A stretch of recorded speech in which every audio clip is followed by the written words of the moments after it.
Nung una pa lang na na-meet ko si Ate Sugar, dun sa nag-meeting tayo, parang introducing ourselves, ganun, kung ano yung stars on the floor.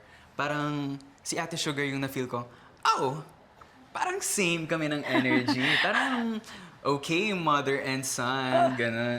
Gigigil ako sa'yo. I mean, ano? Pwede namang sister lang, di ba? Sisters. Okay na tayo eh. Kasi syempre si Ate Sugar lang niya naman. Bagets din yan, 18 years old. Ay, thank you. Kaya love na love ko to eh. Bet na bet ko Pati talaga. ako 18 years old. Bagets kami. Oh yeah. Ay, improve ba? Really, your English improved. Hindi na salita.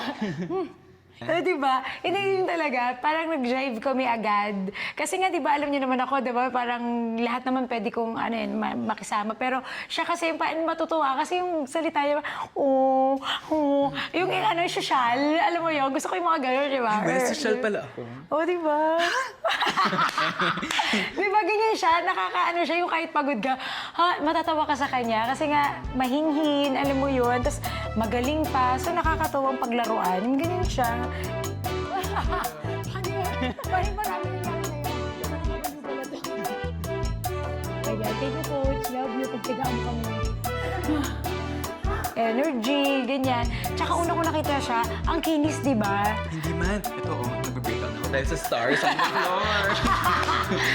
Di ba? Pagod. Pagod. Napagod din siya. Napakagaling nito. Ngayon ko nga lang siya nakita na parang ano ka, pag napagod ka today, sabi niya, pagod. Kailangan mo lang ate na, try nga natin yan, yung lift. For me, yung challenge is, hindi talaga ako nagbubuhat ng tao. Usually kasi ako yung Hayop. binabuhat, di ba? So, oo.